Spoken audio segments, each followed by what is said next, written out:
Artinya zaman kita hidup pun sebenarnya kita udah bisa ngelola kehidupan itu udah bisa. Nah kalau sama nggak bisa, nanti setelah mati juga ada nggak bisa. Ya sudah, ketika kita hidup yang ngelola juga Allah, ketika mati juga yang ngelola. Bedanya apa?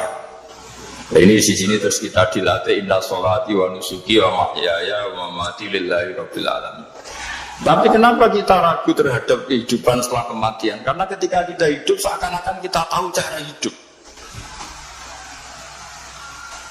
Makanya Allah itu tersinggung betul ketika ada orang merasa bisa ngelola cara hidupnya. Makanya kata Allah, kalau gojlok ya, gojlok orang-orang yang kepedean, kalau kamu top, mbok jangan mati. Itu falaula in kuntum ghairu madinin tarji'una in kuntum shadiqin. Kalau kamu merasa top itu jangan mati. Di mana-mana mati itu udah top. Falaula idza balaghatil khulqum wa antum khina idzin tanzur. Mbok ketika nyawa kamu sudah sampai kerongkongan, kamu tarik lagi supaya kamu tidak mati. Mati itu udah top. Katanya kamu top kok. Mati. Jangan mati. Kalau top itu jangan mati, jangan miskin, jangan tua, jangan jadi jelek, pokoknya top terus gitu. Itu digodol sama Allah. Tapi orang itu lupa bahwa nah ketika sehat begini kita seakan-akan ngelola kehidupan. Nah gara-gara merasa ngelola seakan-akan kalau mati lalu saya gimana ya kalau mati. Nah cara berpikir masyarakat gini, kalau kampung ini mau dibalik sama Allah, mau ada adab, logikanya yang tahu akan ada adab itu pasti sudah pergi. Padahal Nabi Yunus pergi ini bukan karena takut adab, mangkal. Nabi Yunus itu minggat tadi abako itu. Abako kalau dalam bahasa Arab pergi gak pamit ya. Kalau orang Jawa bilang minggat. Kalau itu sebenarnya saking mangkalnya, saking emosinya, beliau akhirnya meninggalkan kaumnya tanpa pamit. Tapi kaumnya itu menjadi tahu bahwa ini serius Yunus. Buktinya dia gak berani di kampung, berarti mau ada adab betul itu. Dan efek positif dari teori itu, teori kultur tadi. Akhirnya mereka tobat. Saat itu juga mereka wiridan di lapangan. Terus semua kesalahannya diselesaikan. Sampai ada rumah yang sudah dibangun permanen karena di tanah tetangga. Dirobohkan saat itu juga. Bahkan ada batu yang dulu nyuri, 1-2 batu yang dulu hasil nyuri, saat itu juga dirobohkan, dikembalikan sama Wah, hari itu semua kedoliman diselesaikan. Ini penting saya utarakan, jadi tobat itu tidak hanya istighfar. Kalau istighfar ribet, tobatnya orang punya utang istighfar gitu kan ribet. Yang ribet itu. Kalau punya utang terus minta maaf itu kan ribet itu, harus diselesaikan. Tobat diterima sama Allah.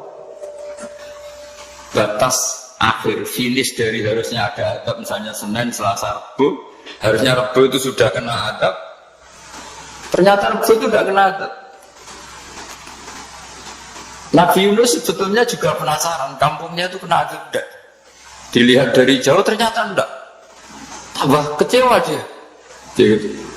Wah ini saya kalau pulang pasti dibunuh karena saya jaga pembohong. Di masyarakat situ ada aturan siapa yang bohong dibunuh. Padahal Nabi Yunus ngumumkan nanti Rebu ada adab.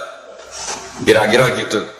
Ternyata Rebu itu udah ada adab, makanya dia sudah di batas kampung kembali minggat lagi karena nanti pulang pasti dibunuh karena dia ada ngebohong.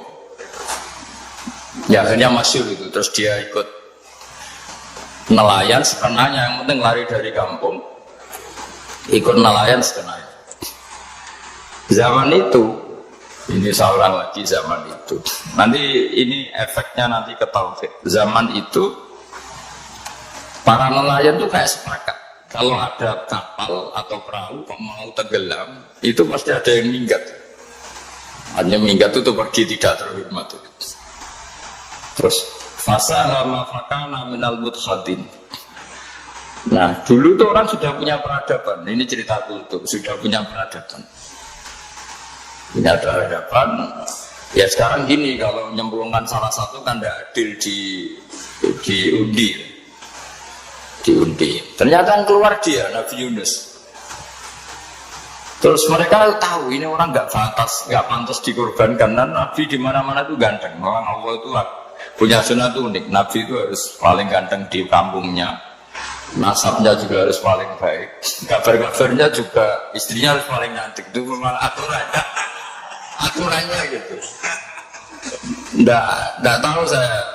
Dulu saya juga janggal. Kenapa Nabi aturannya harus gitu? Angen-angen di pemimpin elek isin itu. Maksudnya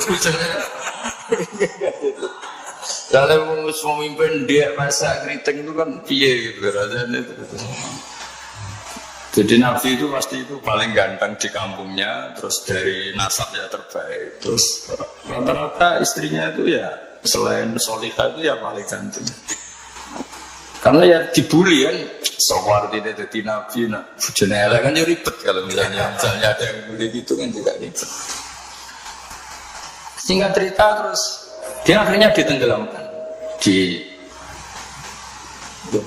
dibuang.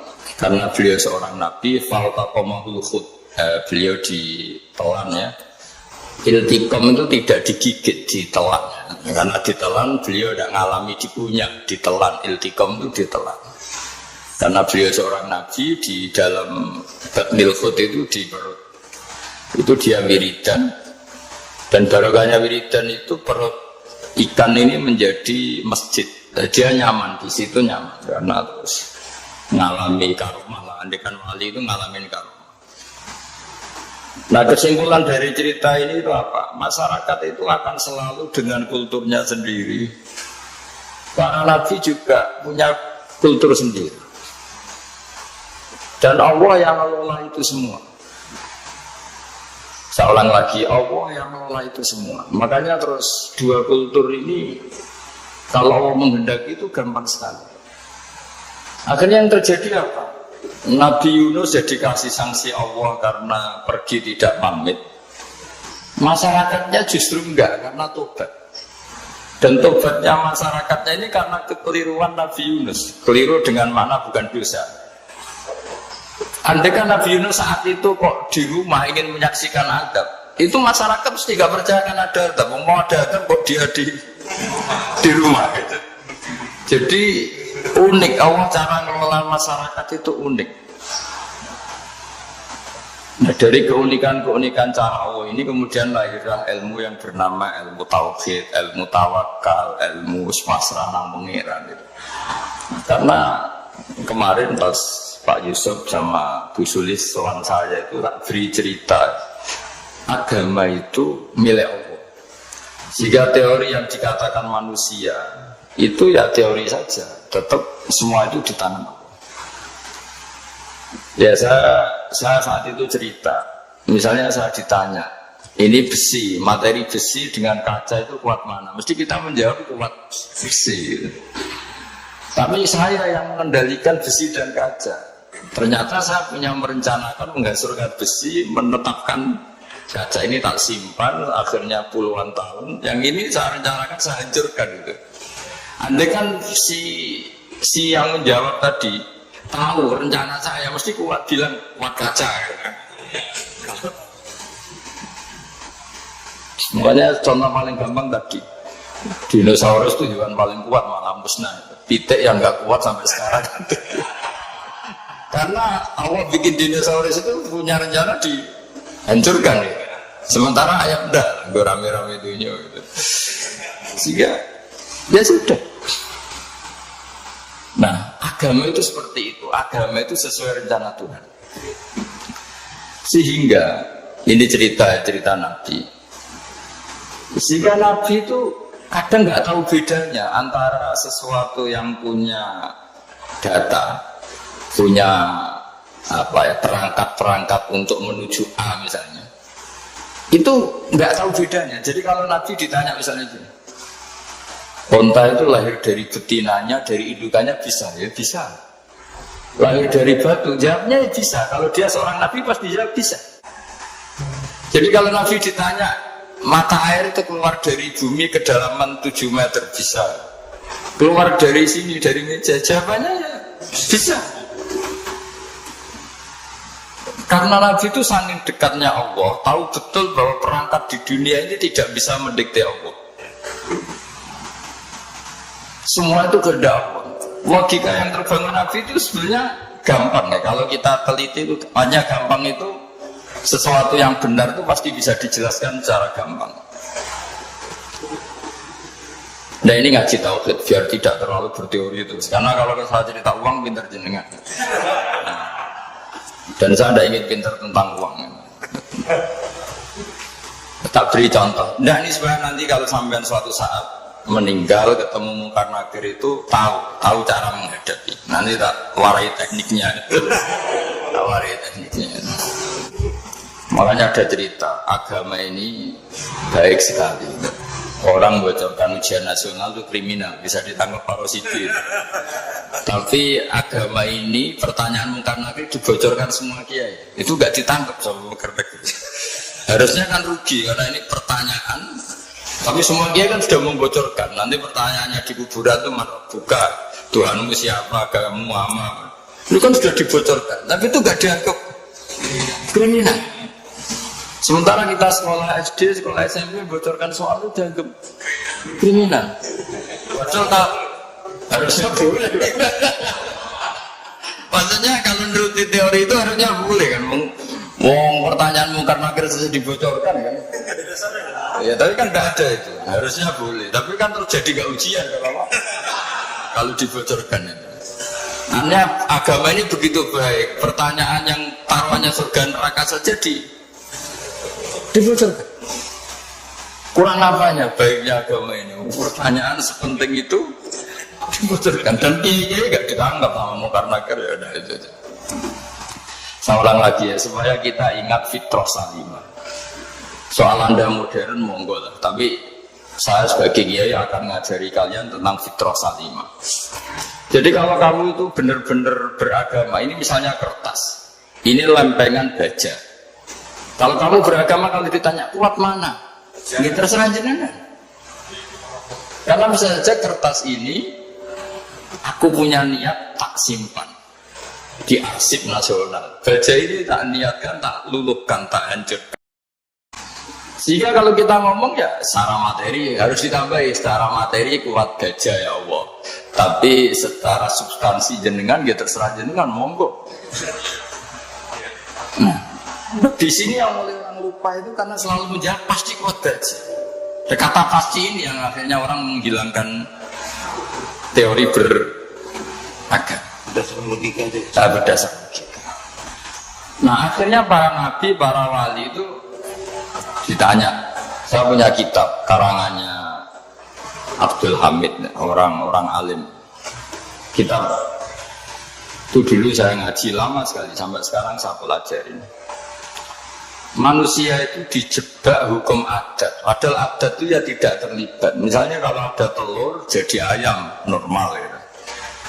Ya tadi indukan unta melahirkan unta normal ya. Indukan sapi melahirkan sapi normal. Tapi kalau para nabi itu bilang ya nggak normal. Nggak normal artinya tetap ada kekuatan Tuhan. Indukan unta tahu apa tentang unta? Dia punya kekuatan apa? Bisa melahirkan unta, bisa menciptakan unta di perutnya, bisa ada jantungnya, ada paru-parunya, ada ususnya. Dia bisa apa? Di situ ada tangan Tuhan itu. Karena para nabi cara berpikir gitu melihat tembok ya sama. Tembok sama indukan unta itu sama, sama-sama mungkin mengeluarkan unta. Sehingga ketika Nabi Soleh ditanya, bukti apa kekuasaan Tuhanmu? Apa bisa mengeluarkan unta dari batu besar ini? Jawabannya Nabi Soleh ya bisa, ya bisa. Dan mukjizatnya Nabi Soleh masyhur itu keluarlah unta dari batu. Karena secara teori ya tadi, coba unta indukan apa seorang profesor, apa seorang ilmuwan sehingga bisa menciptakan anaknya ya. Apa dia terlibat dalam menciptakan jantungnya, paru-parunya, ususnya kan tidak juga. Telur bisa apa nih Pak? Gobloknya bukan main telur itu kan. Tapi bisa mengeluarkan ayam, dia bisa apa? Nah, para nabi, para wali itu tahu semuanya itu kekuasaannya Allah. Nah kalau karena kekuasaan Allah bedanya apa dengan tembok? Makanya Nabi Muhammad ketika di padang pasir semua sahabat bingung nggak ada air ya Nabi santai aja. Ini gimana Nabi gak ada air, nanti orang mati kehausan. Nabi ya santai aja. Kamu ingin air katanya. Iya. Nabi nunjuk apa itu ya sudah, terus ada air. Ada yang keluar dari jemarinya, ada, karena Nabi itu nggak tahu bedanya antara ini mungkin dan tidak mungkin, itu nggak tahunya itu ya semuanya itu Allah. Kalau kamu kan nggak, wah daerah gini nggak mungkin ada air. Ini kan padang pasir. Air itu biasanya di daerah hutan gini malah berteori macam-macam. Seakan-akan tidak ada Tuhan. Jadi kalau orang nggak bakat wali pasti berpikirnya gitu. Makanya nggak wali-wali, itu orang nggak bakat karena itu kan artinya menafikan kekuasaannya Allah kan. Seakan-akan Allah tidak mampu bikin air di situ. Tapi kalau Nabi santai aja. Makanya Nabi Ibrahim ketika mau dibakar ya santai aja. Menurut beliau api bisa apa? Jadi itu meskipun hukum adat dia selalu berjalan. Normalnya api yang membakar di padang pasir, normalnya ya nggak ada air. Normalnya batu ya nggak mengeluarkan unta. Tapi kamu jangan terjebak oleh keseharian yang Anda lihat. Tetap di balik itu ada kekuasaannya Allah Subhanahu wa Ta'ala.